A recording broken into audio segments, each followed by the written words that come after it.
Le ciel est plein de mystères. À travers toute l'Europe et depuis des décennies, des organismes gouvernementaux enquêtent secrètement sur des objets volants non identifiés. On a toujours maintenu le secret autour des ovnis. Et c'est encore le cas aujourd'hui. On en parle avec réticence. Pour la première fois, nous avons rassemblé les signalements et témoignages recueillis sur tout le continent. En Europe occidentale, les gouvernements prennent les ovnis très au sérieux, car certaines personnes affirment en avoir déjà aperçu. Selon certains experts, il y a des explications rationnelles. Même les observations d'ovnis les plus incroyables ont souvent une explication très terre-à-terre. Mais certains événements défient tout entendement. C'est un objet volant, et j'ignore ce que c'est. Sommes-nous en présence de visiteurs d'un autre monde ou de phénomènes naturels? Les autorités gouvernementales en savent-elles plus qu'elles ne veulent le révéler au public? Les réponses se trouvent peut-être dans les dossiers secrets des ovnis d'Europe.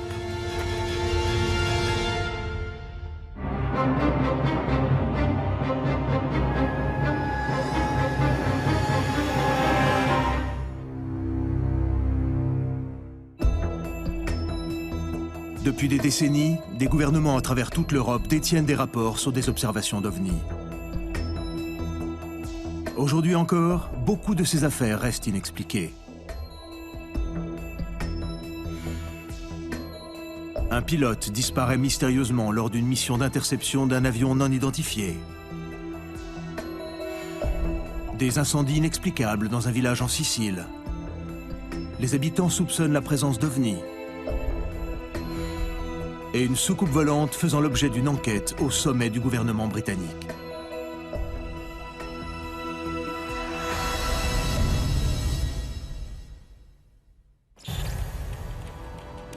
À l'apogée de la guerre froide, plus de 300 000 soldats américains sont postés à travers toute l'Europe. Ils veillent en prévision d'une attaque du bloc soviétique. Le long des côtes britanniques, la Royal Air Force surveille le ciel avec fébrilité. C'est dans ce contexte que l'une des plus dramatiques affaires d'ovnis voit le jour en Grande-Bretagne.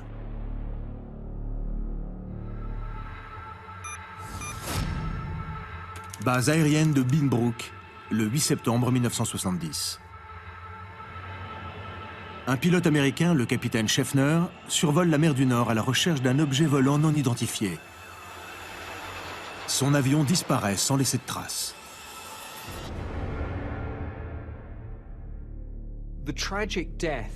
La mort tragique du capitaine William Schaeffner est l'une des histoires les plus fascinantes jamais associées au mystère des ovnis. Si la principale allégation affirmant que le pilote a disparu à la suite d'une rencontre avec un ovni se révèle exacte, nous sommes clairement au cœur d'une affaire de la plus haute importance. Le journaliste et universitaire Dave Clark a eu accès à ces dossiers qui seront classés plus tard sous le nom de « l'affaire du pilote disparu ». Par une nuit sombre et orageuse de septembre 1970, la Royal Air Force et les Américains aperçoivent quelque chose de très inquiétant sur leur radar. Un appel urgent arrive à la base de Binbrook. Une cible inconnue, apparemment soviétique, survole la côte Est.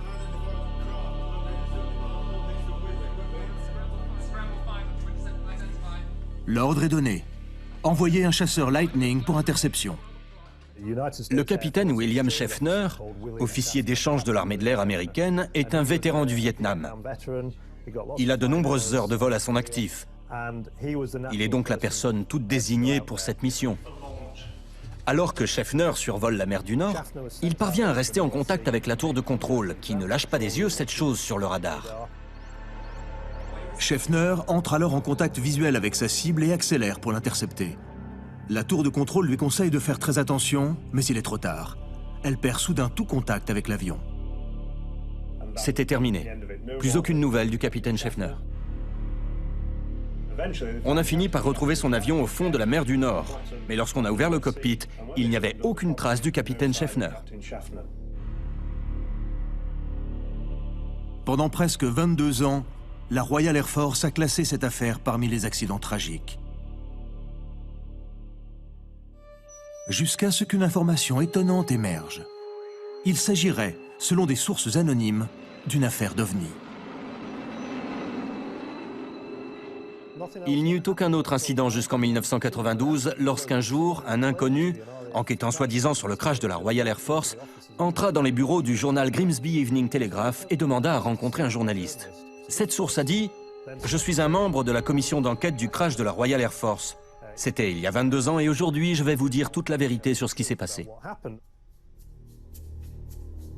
La source affirme que cet automne-là, la Royal Air Force a monté une opération secrète afin d'éclaircir un grand nombre d'observations inexpliquées.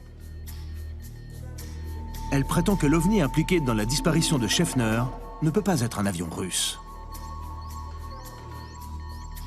Ils observaient cette chose. Elle se déplaçait à une vitesse incroyable et ils ont appuyé sur le bouton d'alarme. Apparemment, ces choses avaient été observées la nuit de l'accident, mais également les nuits précédentes. La source anonyme apporte une preuve décisive. Une copie de la conversation entre le capitaine Schaeffner et la tour de contrôle. Un document qui n'a jamais été dévoilé par le ministère de la Défense jusqu'à ce jour. Nick Pope est l'ancien responsable du bureau des OVNI du ministère de la Défense. Ce document révèle de quelle manière le pilote essaye d'intercepter cet OVNI qui se déplace très vite. Il met le cap sur lui, l'OVNI change alors de direction, et une sorte de jeu du chat et de la souris commence au-dessus de l'océan. Le pilote dit avoir vu une lumière aveuglante de forme conique. Un objet si lumineux qui lui brûlait presque les yeux. Il aperçoit également une sorte de boule comme une boule de billard en verre que la forme conique lumineuse traînait derrière elle. Cet objet volait plutôt bas et lentement au-dessus de la mer du Nord. Il s'approche peu à peu pour l'intercepter et c'est à ce moment-là qu'il perd le contact avec la tour de contrôle et qu'il disparaît des écrans radars. D'après ce document, Schaeffner ne répond pas aux derniers appels de la tour de contrôle. Son avion disparaît des radars et tous les contacts radio sont rompus. Son avion sera retrouvé plus tard, mais le corps s'est volatilisé. Un des éléments les plus mystérieux de cette épave est que lorsqu'ils ont sorti l'avion de l'eau, le cockpit était fermé, mais il n'y avait aucune trace du capitaine Schaeffner. Le corps du pilote n'a jamais été retrouvé, et aucun corps ni quoi que ce soit de ressemblant n'a été signalé sur les plages. Le mystère reste entier. Cette nouvelle preuve donne lieu à des conjectures sur la complicité de la Royal Air Force. Cette histoire est alors récupérée par la presse qui en fait les grands titres. On commence à soupçonner un enlèvement par un extraterrestre. Si le capitaine Schaeffner ne s'est pas éjecté du cockpit et qu'il n'est pas mort dans le crash, comment a-t-il pu sortir de l'avion et refermer la verrière de l'habitacle avant de disparaître? C'est comme si le corps s'était désintégré à l'intérieur du cockpit. En 2003, 11 ans après les informations divulguées par la source anonyme, le ministère de la Défense déclassifie enfin le rapport d'enquête de la Royal Air Force sur la mort du capitaine Schaeffner. Nick Pope décide de mener l'enquête tout seul. J'ai étudié toutes les déclarations avec la plus grande attention. S'il s'avère que cette histoire d'OVNI est responsable de la mort d'un homme, il est évident que cette affaire est d'une extrême gravité. Ce qui ressort de toutes les déclarations que j'ai entendues est une version très différente.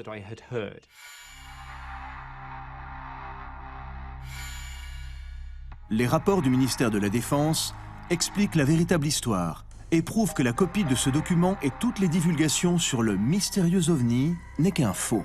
La seule question à laquelle répond ce document est « Pourquoi le capitaine Schaeffner a-t-il été envoyé en mission cette nuit fatidique ?»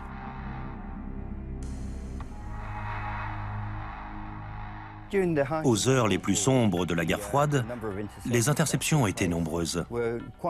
Quelquefois, il y en avait près de 3 ou 4 par semaine. Les Russes jouaient l'intimidation. Ils testaient sans arrêt nos systèmes de défense. Nous devions nous tenir prêts à répondre. Les tensions étaient parfois très fortes. Cependant, les dossiers opérationnels des forces aériennes montrent que sur la semaine en question, il n'y a pas eu de départ d'avions de chasse en intervention. On apprend en revanche que le capitaine Schaeffner participait à un exercice de nuit appelé un tachyval, une évaluation tactique. Le but de cet exercice est de simuler une invasion de l'espace aérien britannique par les soviétiques et de tester la rapidité de réaction des pilotes. Les pilotes ne sont jamais prévenus à l'avance, ce qui fait planer un air de mystère autour de ce genre d'événement. Évidemment, nous ne faisons pas d'exercice d'entraînement avec les soviétiques. Et nous prenons un avion de la Royal Air Force pour jouer le rôle de l'aéronef intrus. La cible en question cette nuit-là n'est donc pas un mystérieux ovni, mais un avion de la Royal Air Force en exercice. Les documents de sources anonymes sont des faux. Il n'y a pas d'ovni, pas de dissimulation.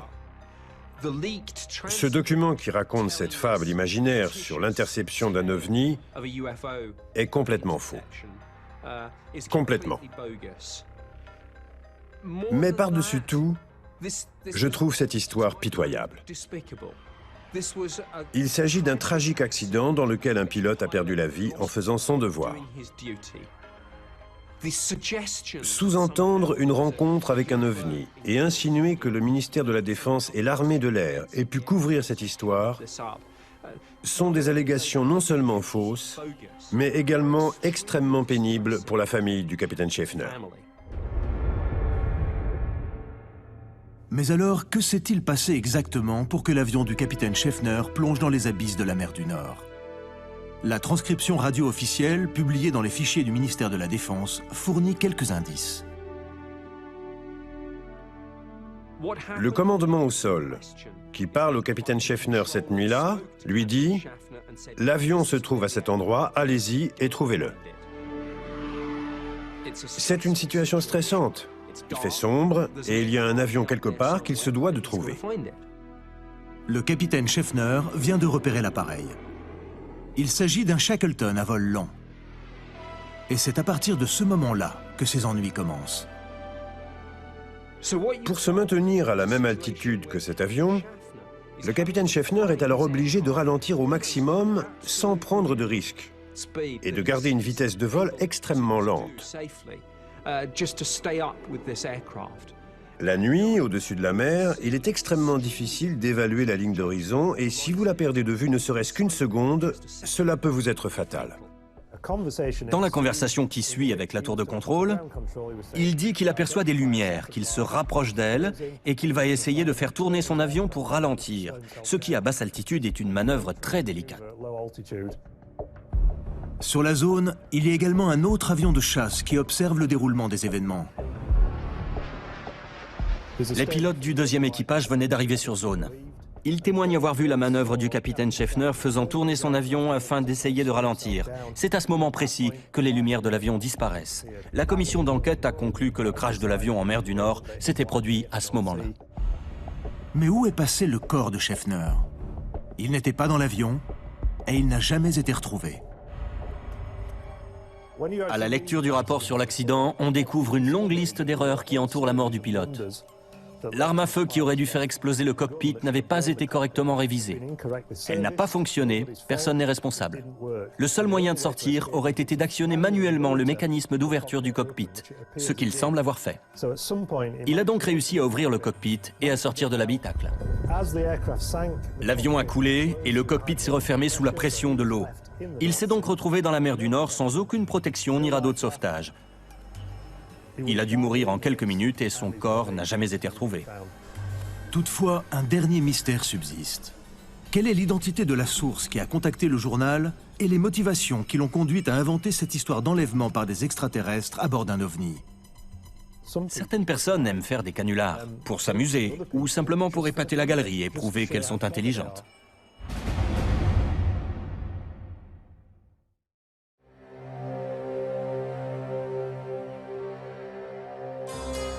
« 2004. Un village de pêcheurs en Sicile est le théâtre d'une série d'événements choquants. Une boule de feu jaillit de l'océan. Et des ovnis lumineux traversent l'horizon.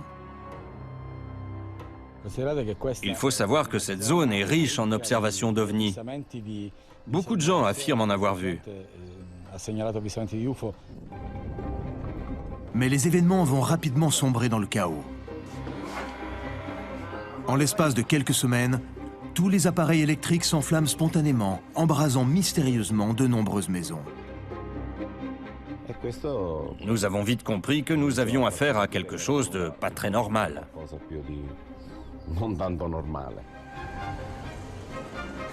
Le gouvernement italien enregistre plus de 400 incidents dans le village. Les habitants sont priés d'évacuer.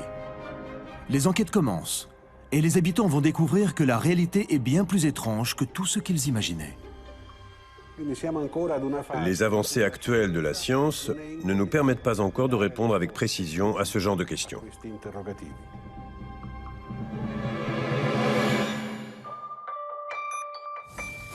Canetto di Caronia, Sicile, janvier 2004.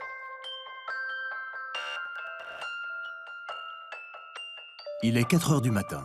Un pêcheur de la région travaille au milieu du golfe. Soudain, un objet éblouissant jaillit hors de l'eau. En quelques secondes, il disparaît. Le pêcheur ne comprend pas ce qui vient de se passer.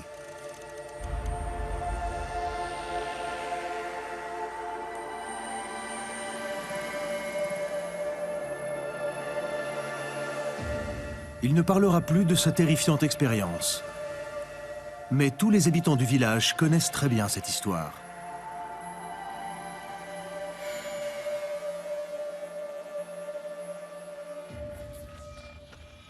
L'un d'eux, Nino Pezzino, nous raconte cet incident. Il m'a dit, ce matin-là, j'étais parti en mer pour pêcher. Et j'ai vu une sorte de boule de feu jaillir hors de l'eau.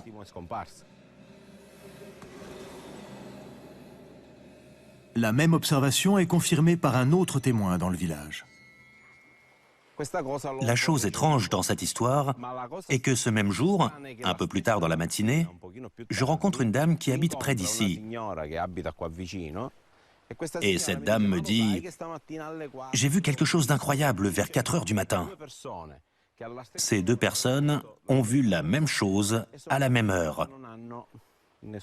Et ces deux personnes ne se connaissaient pas. Ce mystérieux phénomène ne va bientôt plus être le seul événement étrange dans ce village. Niccolo Marinaro est aujourd'hui à la retraite. Il était journaliste pour le Vatican à Rome. Il a été le témoin d'un phénomène identique à Canetto dans les années 70. J'ai vu une sorte de balle, une balle assez petite, d'environ quelques centimètres de diamètre, peut-être 20 centimètres.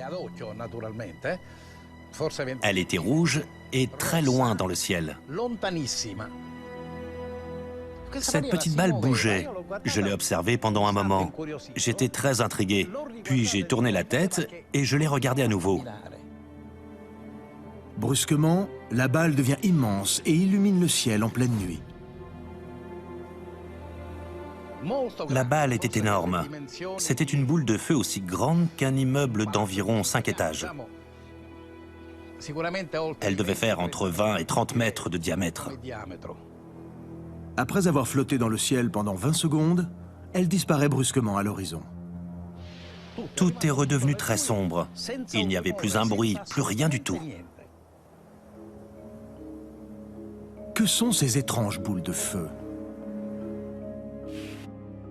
Chris Yates, conseiller en aviation et sécurité, pense que les observations nocturnes de ces phénomènes inhabituels peuvent facilement troubler les témoins. De nuit, il est très difficile de déterminer ce que l'on voit de loin. Et lorsque vous voyez surgir quelque chose comme un éclat de lumière vive, en particulier au-dessus de l'eau, eh bien, il n'est pas facile d'identifier avec précision la nature de ce que vous voyez. Ça aurait pu être une fusée de détresse lancée d'un bateau. Ces fusées sont rougeoyantes et elles n'apparaissent que quelques minutes. Elles sont tirées en l'air et indiquent le plus souvent qu'un navire est en perdition. Yates affirme que des yeux inexpérimentés peuvent confondre les lumières des côtes habitées avec des objets éblouissants. Il nous est tous arrivé un jour d'observer la mer depuis le rivage au milieu de la nuit quelque part dans le monde et de constater que nous voyons au loin les lumières que nous renvoient les feux de navigation des bateaux. Même un pêcheur expérimenté peut mal identifier les lumières d'un immense navire. Il était peut-être fatigué. Il a peut-être pris les feux de navigation au sommet d'un mât de navire qui passait au loin pour un objet étrange dans le ciel. Ces deux facteurs réunis ont peut-être troublé sa perception des choses.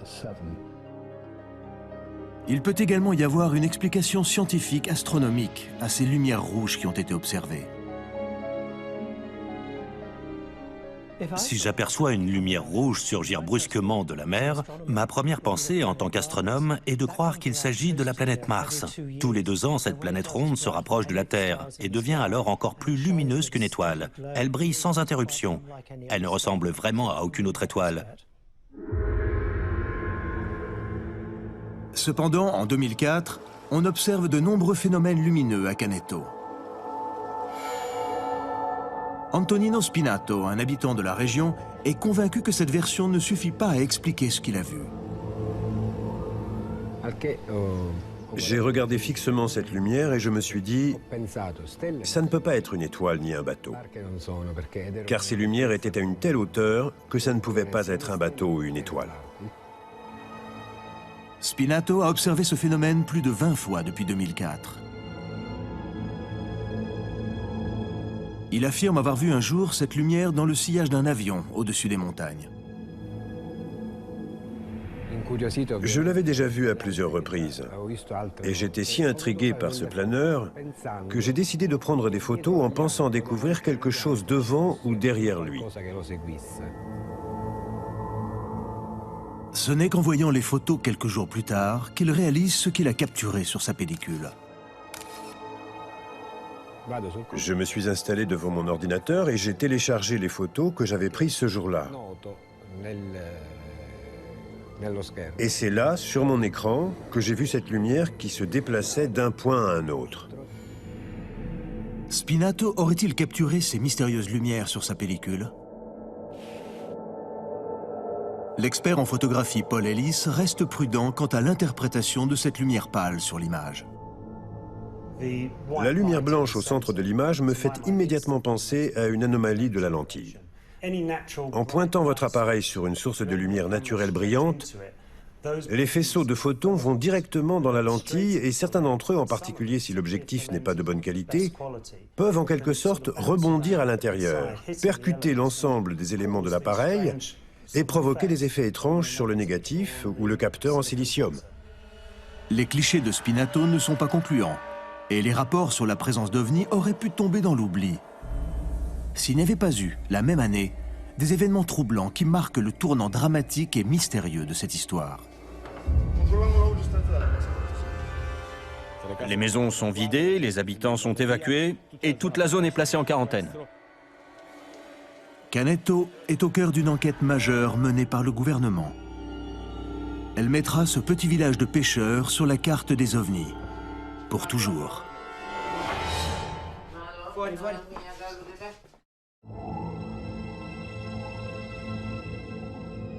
Canneto di Carona, en Sicile. Depuis plus de 30 ans, un petit village de pêcheurs est l'épicentre de plusieurs observations de lumière mystérieuses. Cette petite balle bougeait. Je l'ai observée pendant un moment. J'étais très intrigué. Puis j'ai tourné la tête et je l'ai regardée à nouveau. Elle n'arrêtait pas de bouger.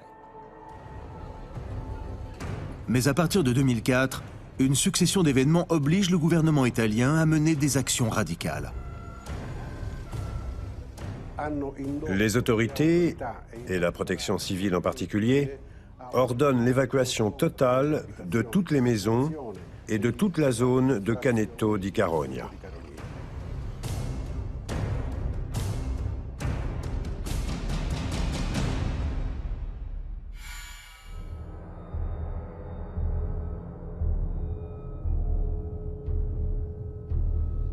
Nino Pezzino, un habitant de la région, est le premier à observer l'étrange phénomène. Le 23 décembre 2003, les câbles électriques de son domicile sont endommagés par ce que l'on prend tout d'abord pour un court-circuit. J'ai appelé un électricien. Nous avons vérifié toute l'installation électrique. Il n'y avait pas d'anomalie.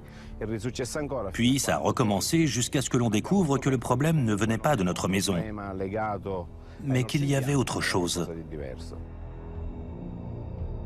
En janvier 2004, le même mois au cours duquel le pêcheur avait observé cette mystérieuse boule de feu, d'autres départs de feu inexpliqués se déclenchent sur des câbles électriques dans tout le village. Dans un premier temps, pendant quelques jours, nous avons pensé qu'il s'agissait d'un dysfonctionnement du réseau électrique. Pour lutter contre cette situation extrêmement grave, la compagnie d'électricité tente de résoudre le problème. Ils ont coupé l'alimentation en électricité, mais quelques jours après, le phénomène s'est reproduit à nouveau, alors que l'électricité avait été coupée. Le réseau électrique de Caneto est coupé. Et pourtant, les mystérieux incendies continuent.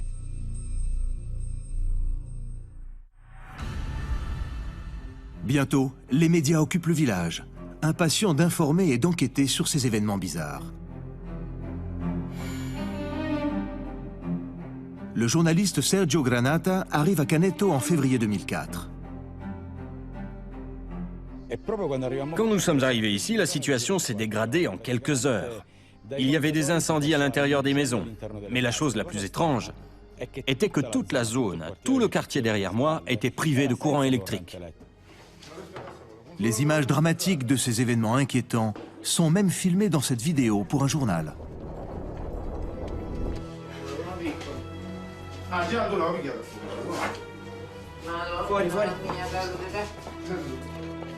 Craignant pour leur sécurité, les habitants retirent tous les appareils électriques de leur maison. Ce qui va se passer par la suite épaissit encore plus le mystère. Même s'il n'y avait plus d'électricité dans la maison, tout prenait feu instantanément.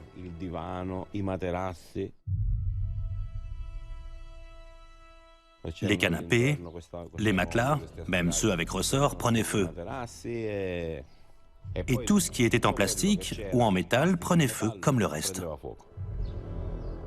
À partir de là, nous avons compris que nous avions affaire à quelque chose de vraiment anormal.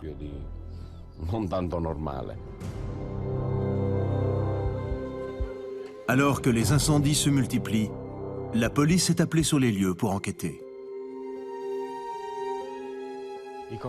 En 2 ou 3 jours, tout avait changé.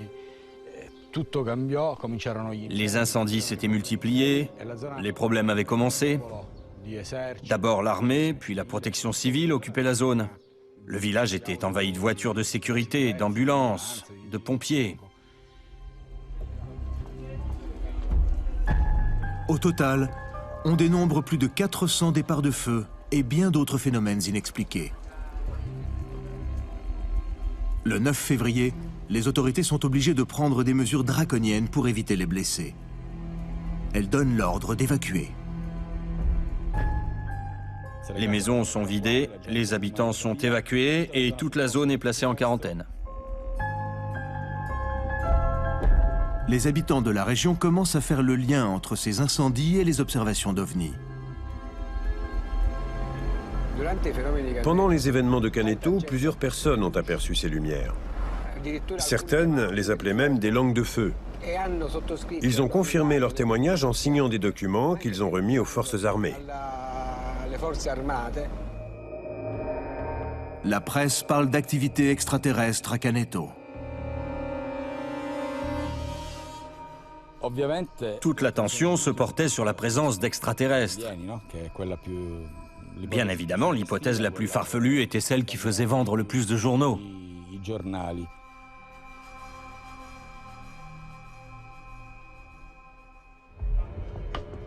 Cependant, les autorités sont bien décidées à trouver une explication scientifique. Après l'évacuation du village, une vaste enquête sur cette série d'incidents est lancée.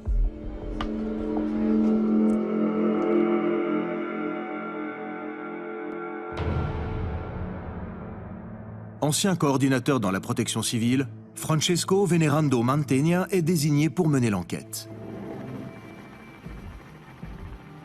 Mantegna forme une équipe avec les scientifiques les plus chevronnés du pays. Il commence par étudier la situation géologique unique de l'île.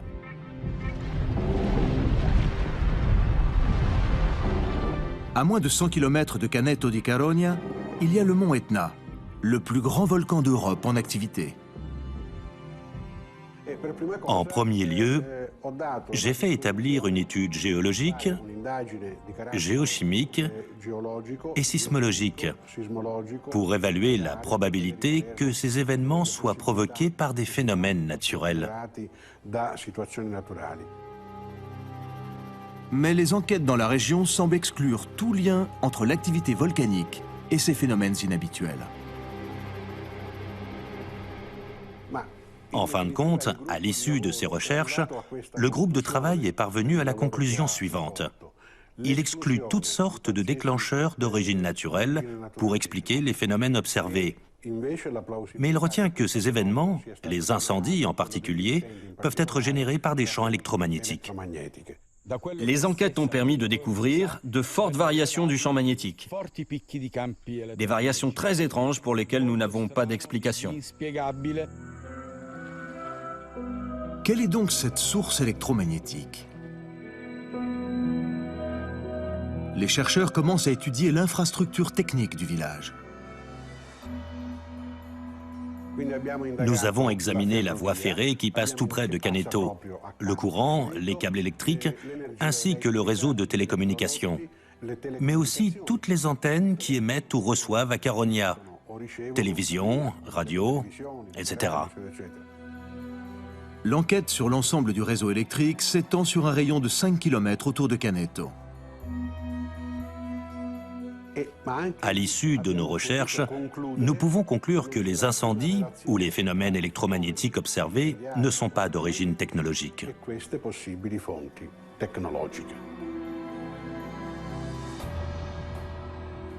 Les enquêteurs se demandent si cet étrange phénomène observé dans le village ne serait pas provoqué par une technologie inconnue jusque-là.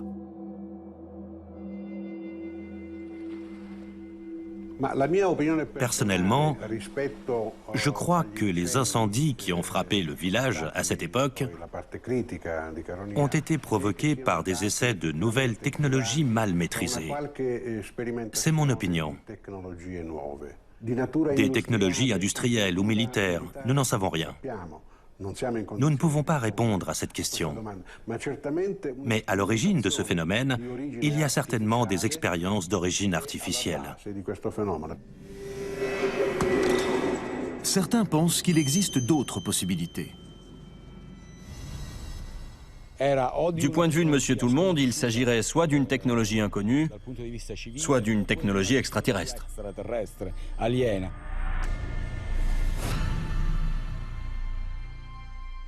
Les enquêteurs examinent également l'existence d'un lien éventuel entre les incendies et l'observation d'ovnis au large des côtes.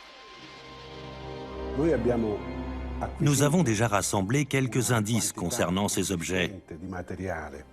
En particulier la nuit, nous savons que ces lumières sont mobiles. De jour, ce ne sont en fait que de très petits objets. Même les photos de Spinato ne donnent pas plus d'indices.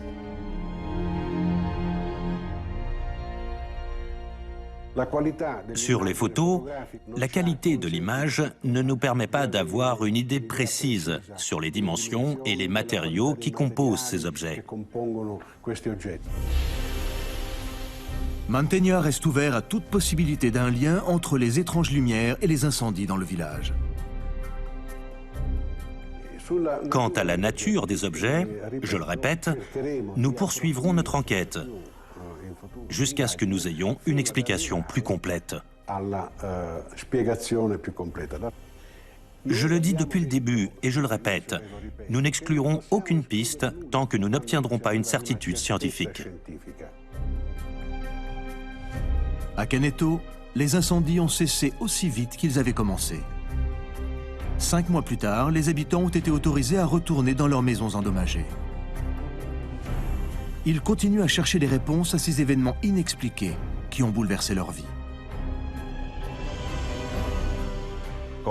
Nous, les habitants de ce hameau, refusons d'être considérés comme des personnes qui croient aux histoires d'extraterrestres. Nous voulons simplement que le gouvernement nous donne des réponses.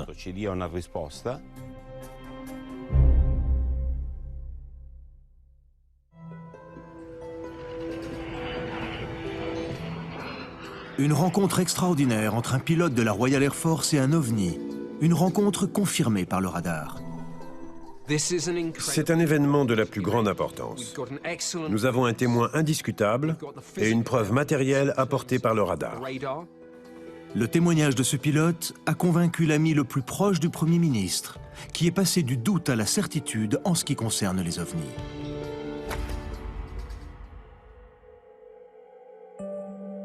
Nous sommes en 1952, en pleine guerre froide.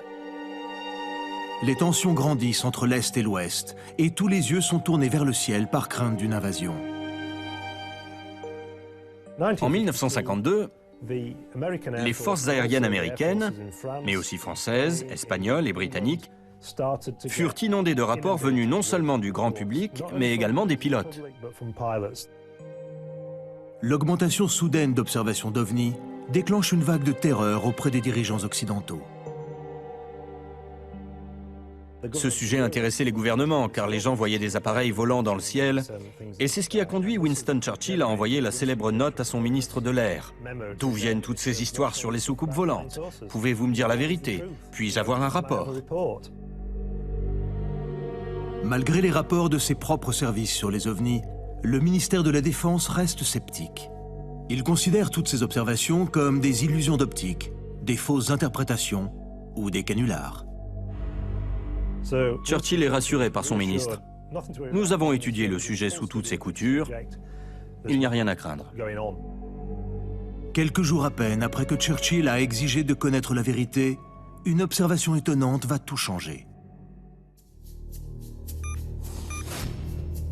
Oldenburg, Allemagne, 30 juillet 1952.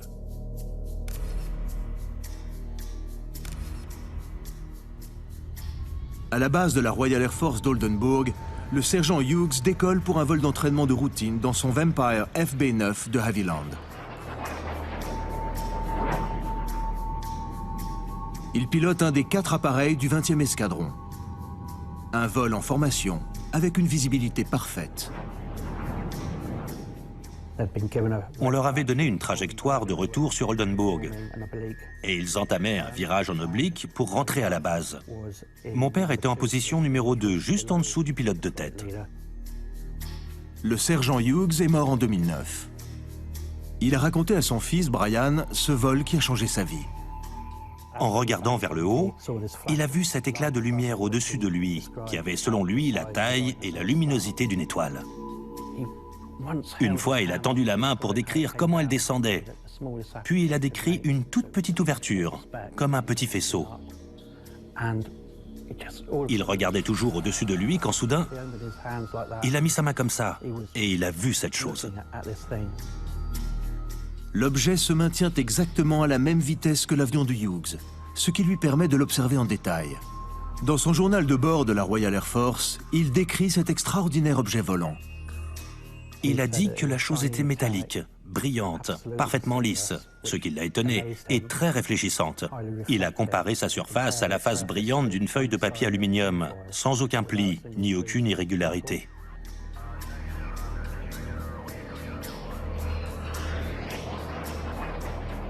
Il était complètement sidéré par ce qu'il voyait. Et puis brusquement, la lumière est passée derrière lui. En la voyant s'approcher, il s'est rendu compte que ce n'était pas une lumière, mais une soucoupe volante. L'objet s'est éloigné dans un whoosh et a disparu en quelques secondes.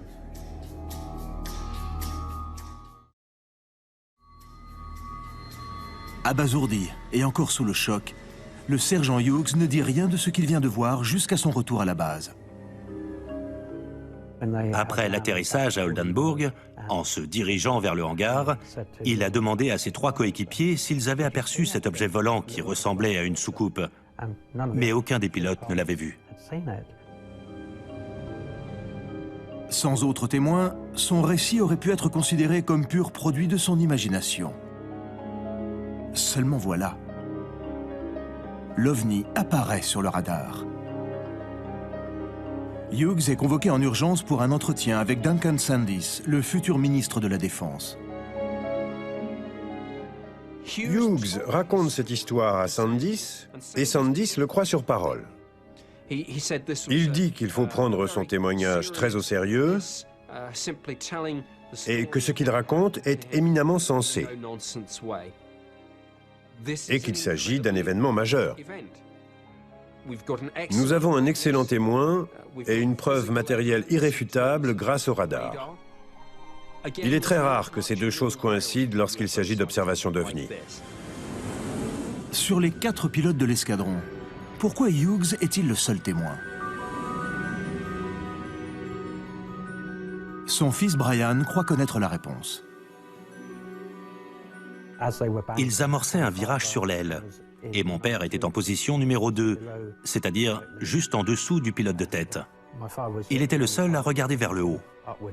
Il faut savoir que ces avions se déplacent à très grande vitesse et qu'il y a seulement 46 mètres de distance entre la pointe d'une aile et celle de son voisin. Ainsi, le pilote de tête regardait droit devant et les 2 autres vers le bas. Au moment de cette manœuvre, mon père était le seul à regarder vers le haut.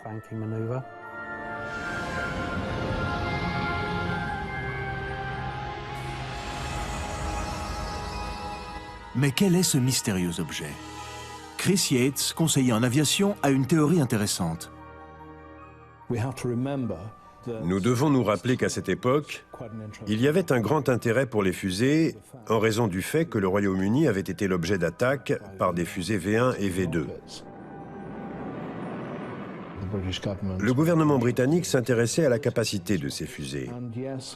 Et il se pourrait bien que l'une de ces V2 ait été aperçue dans le ciel au cours d'un tir d'essai, par exemple. Des stocks de fusées V2 sont conservés dans le nord-ouest de l'Allemagne, précisément dans la région où l'OVNI est observé. Le reflet de la lumière du soleil, les conditions atmosphériques ce jour-là, et ainsi de suite. Tout cela a très bien pu faire croire aux pilotes que ce qu'ils voyaient était autre chose qu'un tir de fusée.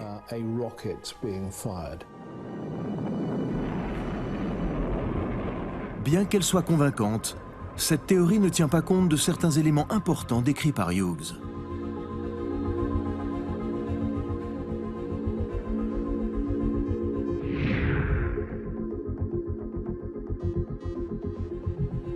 En l'absence de véritables conclusions, les autres pilotes restent sceptiques et Hughes devient l'objet de railleries au sein de la base aérienne.